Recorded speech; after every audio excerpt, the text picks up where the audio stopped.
नमस्कार मित्रों, आज पुनः आपका हमारे चैनल पर स्वागत है। जैसा कि हमने लास्ट क्लास में छत्तीसगढ़ के बारे में महत्वपूर्ण जो जानकारी है, जहाँ से प्रश्न प्रायः पूछे जाते हैं, ऐसे प्रश्नों को हमने देखने का प्रयास किया था। आज उसी के आगे चलना है, तो हमने इस बार सोचा कि संभाग बाई अध्ययन करें, जिसमें हम क्रमशः जिले वार जाएंगे, 33 जिलों को पूरा पढ़ेंगे। उसमें से जो जो महत्वपूर्ण है जिले में, उन सब चीजों का अध्ययन करने का प्रयास करेंगे। अगर आपको हमारा वीडियो पसंद आता है तो चैनल को सब्सक्राइब करना ना भूलें।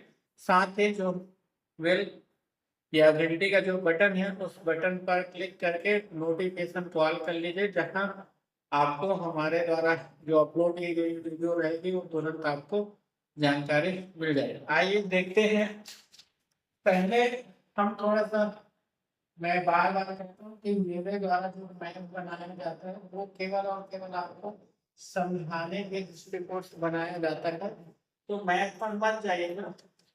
तो ये मान लीजिए हमारा क्या संभाग है, ये हमारा जो है बिलासपुर, ये दुर्ग, ये हमारा, ये जो संभाग है उस संभाग का नाम है हमारा बस्तर। ये संभाग है हमारा रायपुर, ये संभाग है हमारा दुर्ग, ये संभाग है बिलासपुर, और ये बात करें तो हमारा संभाग है सरगुजा। इस तरह से हमने पढ़ा था कि हमारे छत्तीसगढ़ में संभागों की संख्या कितनी है, 5 है। बस्तर, रायपुर, दुर्ग, बिलासपुर, सरगुजा। अगर इसे हम क्रम से देखें, निर्माण के क्रम अनुसार तो पहला जिला जो हमारा आता है वो आता है, सॉरी, पहले संभाग जो आता है रायपुर संभाग, दूसरा आता है बिलासपुर संभाग, तीसरा आता है हमारा बस्तर संभाग, और चौथा आता है हमारा सरगुजा संभाग, और पांचवा जो आता है हमारा वो है दुर्ग संभाग। ये निर्माण के क्रम के अनुसार है, जो पहले बना था उस क्रम के आधार पर हमने लिखा है। तो अविभाजित मध्य प्रदेश छत्तीसगढ़ से पहले जो हमारा मध्य प्रांत एवं बराज हुआ करता था, मध्य प्रांत, तो उसमें हमारे संभाग का निर्माण हुआ था। तो उस समय हमारा संभाग कहलाता था छत्तीसगढ़ संभाग, जिसका मुख्यालय हुआ करता था रायपुर। फिर मध्य प्रदेश राज्य बना 1956 में, 1956 में। तो राज्य बनने के बाद एक संभाग अस्तित्व में आया था, वो था बिलासपुर संभाग। फिर उसके बाद हमारे छत्तीसगढ़ बनने के बाद जो पहला संभाग विकसित हुआ था वो सरगुजा था, और उसके बाद अंतिम में जो नवनिर्मित संभाग है तो संभाग हमारा है आपको कौन सा, दुर्ग संभाग। तो हम इस बार विचार किए कि संभाग का एक पहला हम आपको जानकारी दें कि संभाग में क्या क्या विशेषताएं हैं, कौन कौन से उपलब्धियां हैं, कौन कौन से उद्योग है, कौन कौन सा खनिज है, कौन कौन सा और महत्वपूर्ण परीक्षा में आने वाले बातें हैं, उसको हम जानने का प्रयास करेंगे। फिर उसके बाद जिलेवार हम जाएंगे। प्रतिदिन 2 वीडियो, एक 2 जिलों का अपलोड होगा। तो आइए हम बात करते हैं। सर्वप्रथम ऊपर से चलते हैं तो हम आता है सरगुजा संभाग। कौन सा संभाग? सरगुजा संभाग जो बना था हमारा कब, 2008 में। सरगुजा संभाग जो है हमारा कब बना था, 2008। तो यहाँ अगर हम देखें तो जिले की संख्या कितनी है, तो जिले की संख्या अगर देखें तो हमारा जिले की संख्या अभी वर्तमान में 6 है। वर्तमान में अगर जिले की संख्या की अगर बात करें तो वर्तमान में जिले की संख्या सरगुजा संभाग में कितनी है, तो 6। अब यहाँ देखते हैं कौन कौन से जिला है। तो एक ओर से अगर प्रारंभ करें तो हमारा एमसीबी, एमसीबी अर्थात मनिंदगढ़, चिरमिरी, भरतपुर। उसके बगल में अगर बात करें तो हमारा है कोरिया। क्या हमारा? कोरिया। भारत वाला कोरिया, ज्यादातर कोरिया कहने से हमें फॉरेन की अनुभूति होती है, तो फॉरेन वाला कोरिया नहीं, उत्तर दक्षिण कोरिया नहीं, अपने छत्तीसगढ़ में कोरिया। फिर उसके बाद हम बात करें तो तीसरा है हमारा सूरजपुर। कौन सा जिला हमारा है? सूरजपुर। सूरजपुर के बाद हम बात करें तो बलरामपुर। बलरामपुर के बाद बात करें तो जसपुर। जसपुर के बाद बात करें सरगुजा। तो ये हमारे जिलों की संख्या अगर हम बात करें तो जिलों की संख्या सरगुजा संभाग में जो है वो हमारे कितने हैं? 6 जिले हैं। तो मैपिंग में देखेगा थोड़ा सा हम समझने का प्रयास करेंगे। मान लीजिए ये मेरा हमारा क्या है? सरगुजा संभाग है। तो सरगुजा संभाग में ये वाला जो एरिया है हो गया, तो ये वाला एरिया आ गया एमसीडी, और ऐसे करके एरिया है वो हमारा कौन सा हो गया है? कोरिया। फिर ऐसे करके हम बात करें तो ये जो एरिया हो गया हमारा कौन सा हो गया है? सूरजपुर। ये हमारा एरिया जो हो गया वो हो गया हमारा कौन सा? सरगुजा। और ये एक हो गया हमारा जसपुर, और एक हो गया हमारा कौन सा? बलराम। कृपया मैप को लेकर मत जाइएगा, हम केवल आपको समझाने का प्रयास कर रहे हैं। एक काल्पनिक हमने खींचा है, अगर समय मिला तो हम प्रोजेक्टर के माध्यम से आपको व्यवस्थित देंगे। तो इस तरह से हमारा जो जिला है वो जिले हैं। अब आप थोड़ा सा रिकॉल करिएगा, सबसे पहले जो जिला बना था वो हमारा कौन सा था? 1948 में सरगुजा। मतलब सरगुजा संभाग का सबसे पहला निर्मित जिला जो था वो सरगुजा था। कौन सा था? सरगुजा, जो पहले रियासत हुआ करता था। देशी रियासतों का जब विलय हुआ और विलय होने के बाद प्रांतों का गठन हुआ, तो उस प्रांतों के गठन के फलस्वरूप हमारा एक जिला बना था। वो जिले का नाम कौन सा था? सरगुजा। फिर उसके बाद जसपुर की बात करें तो जसपुर 1998 में जिला बना। ये भी पहले रियासत हुआ करता था, फिर 1948 में सरगुजा संभाग के अंतर्गत आया, फिर वो 1998 में जिला। फिर ये बलरामपुर 2012, सूरजपुर 2012, कोरिया अगर बात करें तो 1998, और मणिगढ़ सिंदरी की बात करें तो अभी नवनिर्मित जिला है जो 2022 में निर्मित।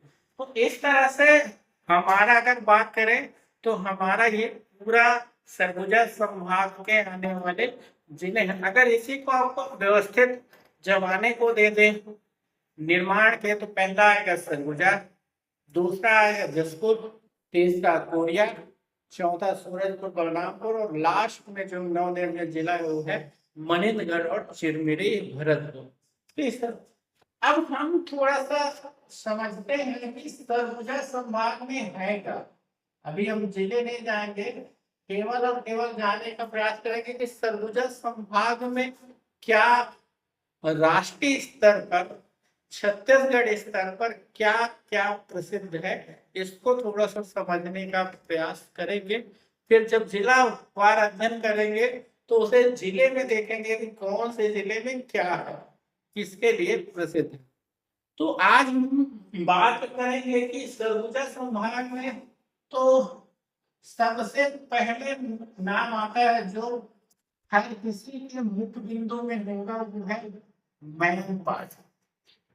अगर हम देखें तो जो सरगुजा संभाग है प्राकृतिक घटाओं से घिरा हुआ है, प्राकृतिक वादियों से घिरा हुआ है, आच्छादित है। तो उसी क्षेत्र में सरगुजा संभाग में हमारा एक स्थान है जिसे हम मैनपाट के नाम से जानते हैं, जो सरगुजा जिले के अंतर्गत है। तो जिसे हम छत्तीसगढ़ का शिमला के नाम से भी संबोधित करते हैं। तिब्बतियों का शरण स्थली कहलाता है। जब 1961-62 में भारत और चीन का युद्ध हुआ था, तो उस युद्ध में जब तिब्बती प्रभावित हुए थे तो भारत सरकार के द्वारा उन्हें हमारा छत्तीसगढ़ के मैन पार्ट में बसाया गया था। तब से हम पढ़ते हैं कि मैन पार्ट को छत्तीसगढ़ में तिब्बतियों का शरण स्थली कहा जाता है। इसके अलावा जब हम बात करें तो हम देखते हैं कि मैन पार्ट में आलू अनुसंधान संस्थान है। छत्तीसगढ़ राज्य सरकार का आलू अनुसंधान संस्थान कहाँ है? तो मैन पार्ट। जबकि भारत सरकार का बात करें, राष्ट्रीय आलू अनुसंधान संस्थान, लिख ले रहा हूं मैं थोड़ा सा, राष्ट्रीय आलू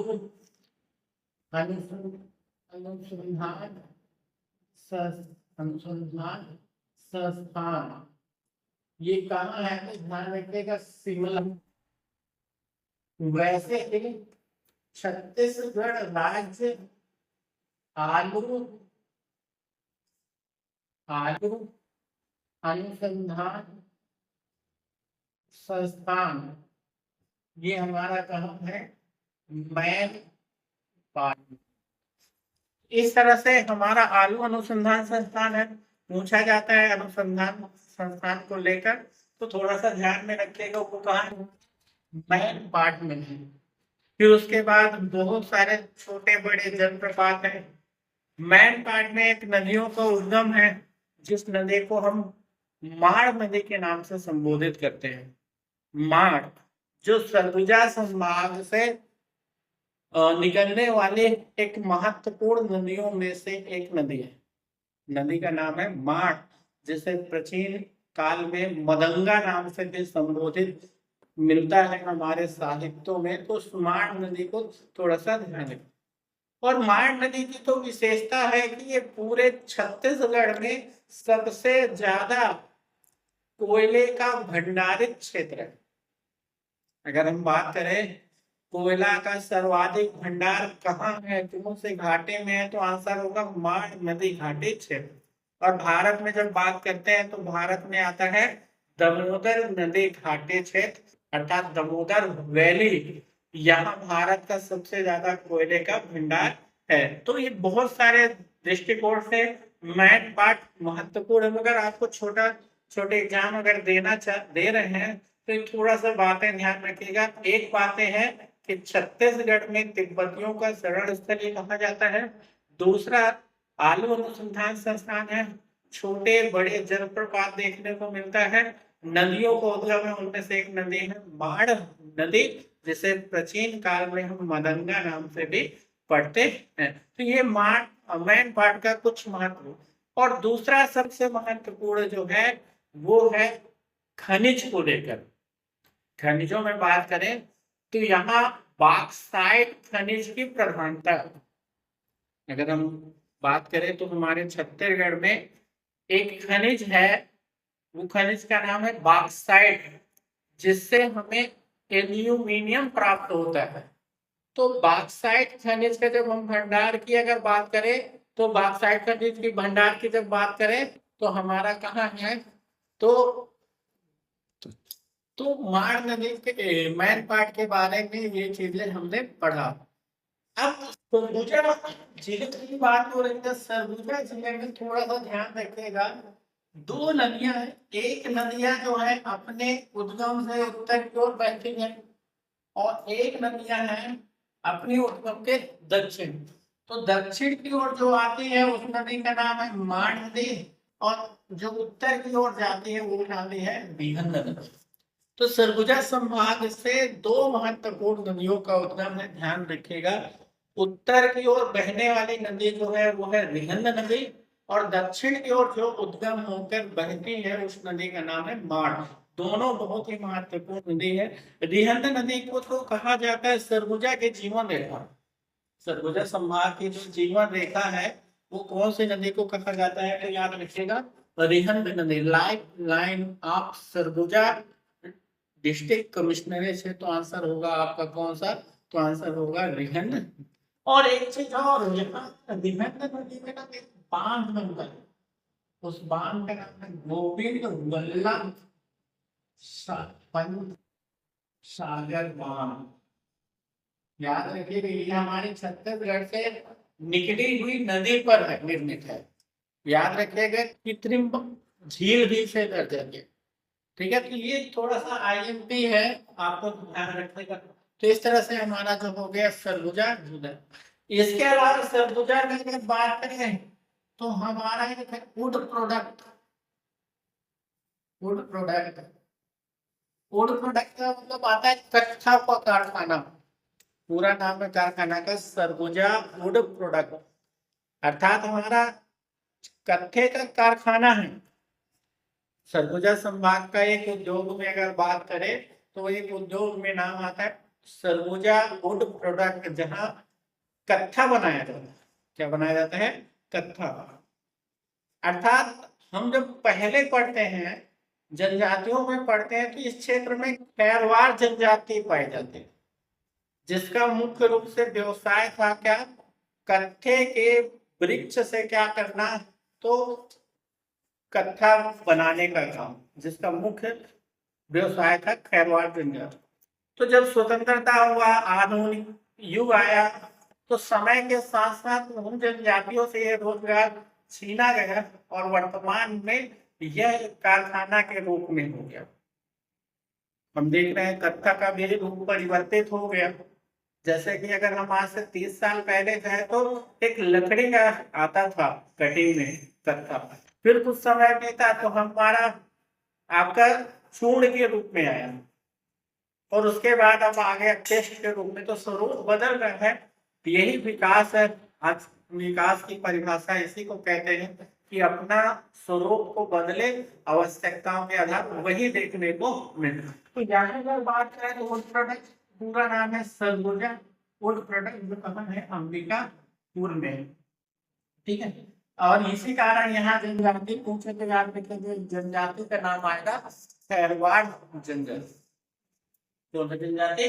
खैरवाड़ जनजाति। तो इस तरह से हमारा कुछ चीजें। जलप्रपात की बात करें तो यहाँ एक जलप्रपात है, तो ये बहुत ही कंफ्यूजन करता है। एक जलप्रपात है सरभंजा और एक जलप्रपात है रक्सगंडा। ये दो जलप्रपात है, ध्यान रखिएगा। एक जलप्रपात का नाम है सरभंजा और एक है रक्सगंडा।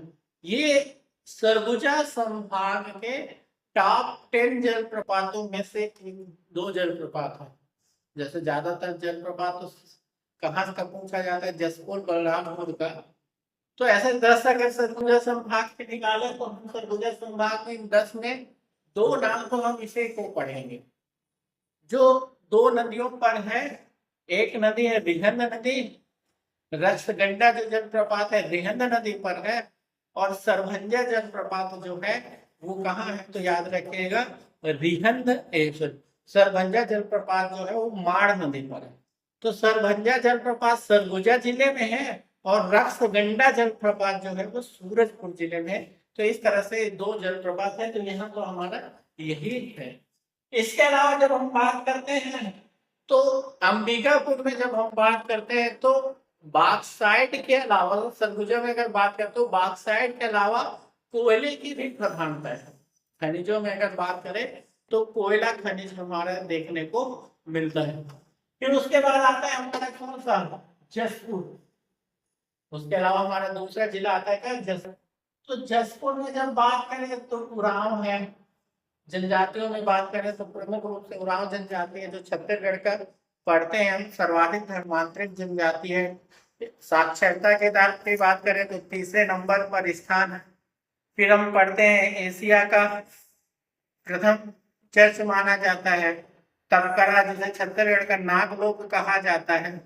ऐसे बहुत सारे जसपुर में है, मगर जसपुर में अगर बात करें सबसे महत्वपूर्ण जो है वो हमारा है बॉक्साइट।